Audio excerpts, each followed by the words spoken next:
And we're live. Brando's weird because I think he fits what you're saying pretty well because, in The Godfather, he refused to learn his lines, right? He's got them on a piece of paper on in 12 spots around the room, apparently. Yeah, or something like the guy he's talking to has Brando's lines on his fucking chest. He's reading a cue card, but I just watched Godfather 1 and 2 last week. It's a masterful performance.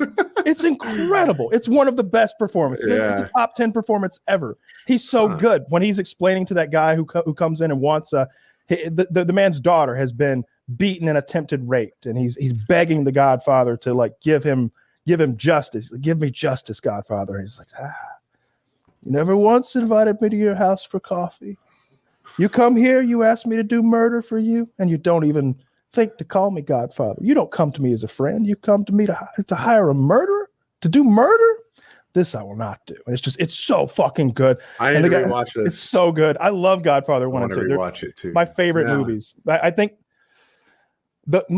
my favorite movies are the ones that make me feel something. And Godfather 1 and 2, There Will Be Blood, The Shining, stuff like that have those super crazy, powerful performances. I could watch a class, or I did watch a documentary about The Shining and about specifically the scene where Jack Nicholson and Shelley Long are having that confrontation where he's walking up the stairs with the bat, and she's got the bat, and she's just like, "Stay away from me, stay away," and he's just like, "Honey, darling, love of my life, I'm not gonna hurt you. I'm just gonna bash your brains in," and she's just stay away. It's so fucking good. She went crazy from that movie. Apparently, they really were rough on her. They made her do certain scenes 1,800 times in a row, and it was just one line. Well, that's the director. He does that. He believed in many takes. Which director? Big Stan. Kubrick. Stanley Kubrick. Yep. Huh. Yeah. They say Kubrick had an IQ of over 170 or something like that. He's just a very interesting guy, and his movies are meticulously made. Like when you go back and watch 2001: A Space Odyssey or A Clockwork Orange, which isn't one of my favorites, or even you say it is not one of your favorites? No, he is. Me too. Clockwork Orange is not one of my favorites. Oh yeah, I was going to ask that. I thought you said that. Yeah, I love that one. I actually never ever stayed awake in one single playthrough of 2001: Space Odyssey. It's hard. It is it sounds like the most relaxing movie ever. Just the way it plays out, it's so peaceful and quiet. And I can imagine if I was in the theater and saw it, I'd be like, what the fuck? But now I'm like, this is a beautiful ASMR, screensaver type go to sleep thing. It's a little mind blowing when you realize the year it was made. Yeah, exactly. And what the special effects look like those first few scenes when they're just taking the little cruise to the moon in the spaceship and the pencils floating in 0G. You're like, yeah, every movie does that. It's every movie does that with fucking CGI. This I don't even know computers existed when this shit was made. It's so fucking wonky. They did, but it was this big. Yeah, it was as big as this fucking room, and they didn't make fucking pencils float. They're using a wire or something, but the pencil's floating by, and he's just boop. Grabs the pencil out of the air, starts writing. They're, the whole space station, the scenes on the moon, and then that psychedelic fucking shit when he goes into the black hole or whatever. It goes on and on and on, and then he's in that white room where he's aging and things keep changing, and he ends up being a what do you call the thing that's a baby before it's a baby? That piece of shit that's inside of women that you like to get rid of. What the fuck? It's not an infant. That's the embryo or whatever. No. Fetus, that's it. Yeah. He's an old man and he's a fetus. All that shit is just super mind blowing. It's one of my favorites, but I feel dude, it's boring just to hear about it. It's boring. Kyle is so good at telling you about media, and I'm like, what is this truck talk again? Although it is the good part to me, the best part, the part where I'm just a little stressed out, is when they're dealing with the HAL 9000 or whatever. And the famous part that is this movie overrated as fuck? Is it Star Wars? No, this it's because of the time. Like it set the tone. Like it changed things. Like and made it took sci-fi like and made it like very serious also. Artsy too. Yeah. It's an artsy sci-fi movie. Like it's about a lot more than it's about the beginning and the end of the human race. It's about where we came from and where we're going. There's a lot going on in that movie, and I've watched it. I love the yawn. I feel like that's an involuntary yawn. You're like, yeah, sounds like a real snooze fest to me. I do like the scenes with like the pre-man, like the monkey people and the little war they have. I love that too. I love that, like the obelisk or whatever, like gives them that little inclination where like, we're not getting pushed around anymore. They can't take our water hole away. We need some tools. It's I don't know. It's pretty sick. I like that movie a lot. Clockwork Orange. I watched it when I was like 14 or 15, and it was really upsetting. The rape scene and the scene where they beat the old man to death in the street. They call it ultra violence. The characters do.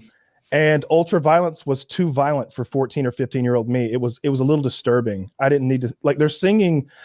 It's this juxtaposition of the profane and the ridiculous, where they're like raping this man's wife in front of him, and they're singing in the rain. I'm singing in the rain, and like kick the guy in the face and like rip his wife's clothes off. And it's just like he's dancing with the cane too. Sure. It's a whole performance. Yeah.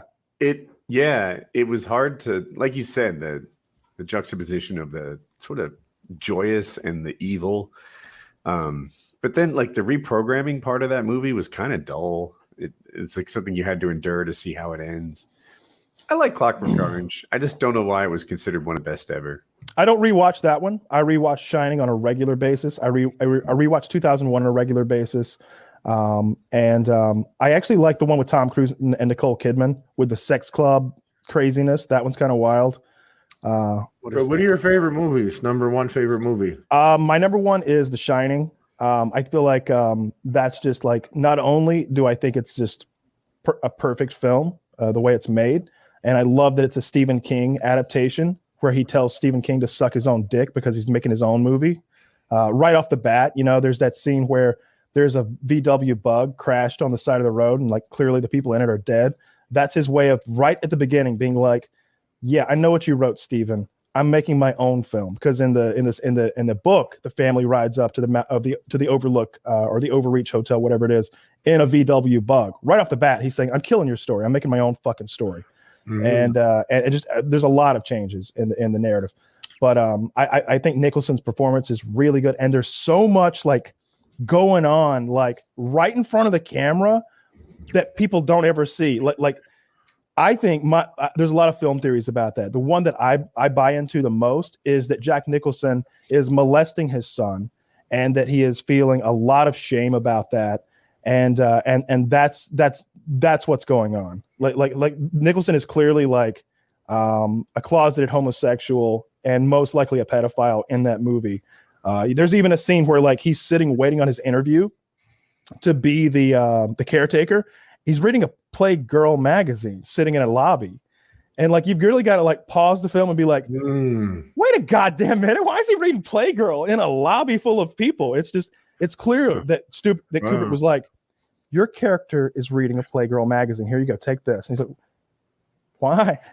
Oh, because I'm gonna go look for a 3.5 hour YouTube video breaking down all the things about The Shining, because that's like one of my favorite things to do. There's a good documentary. It's called Whatever the Room Is, where the naked woman is that gives Nicholson. Oh yeah. It's the room number, like that. Yeah, one? it's like room 76. Like there's a good documentary about the whole thing that's very well made. I've seen that. I love that shit. But then I've also seen a lot of like YouTube videos that really delve even deeper and get more ridiculous. There's also some stuff about faking the moon landing, because it's often been theorized that the U.S. government hired, it's called Room 237. Thanks, Zach.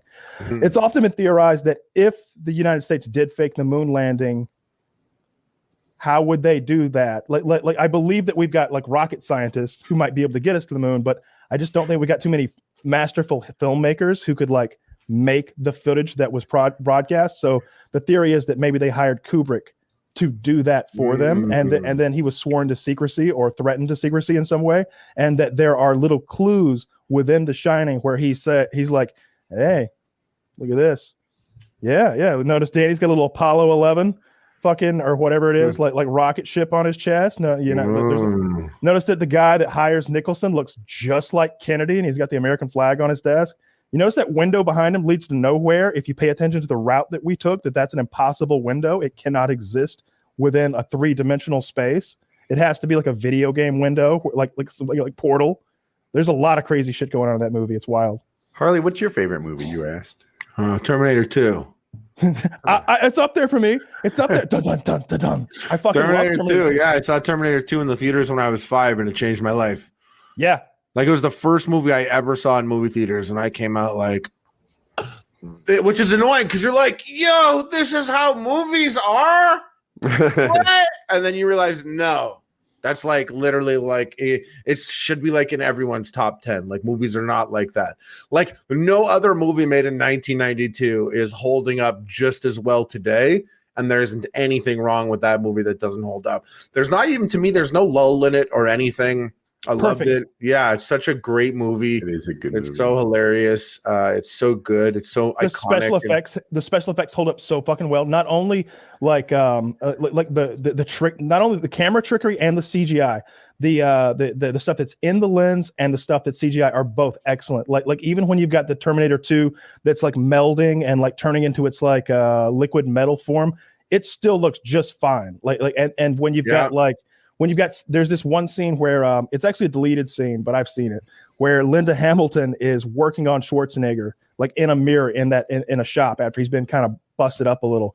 They employ Linda Hamilton's twin to like there's no mirror. She's just on the other side of a frame, the twin is. And so Linda, and that one's working on the back of real Arnold Schwarzenegger's head because you can see his face. And real Linda Hamilton's working on the back of a dummy's head.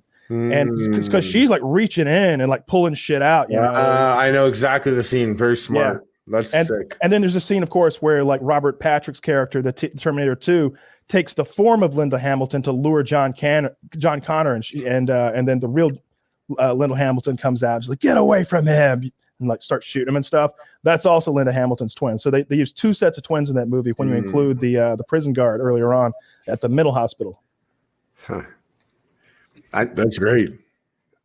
I like Endgame, the Marvel Endgame movie. It's good. Like it could be recency bias, but dude, talk about a slow burn. I watched 23 Marvel movies before I saw that 24th one to build up to it. I had so much history. I was so invested in these characters.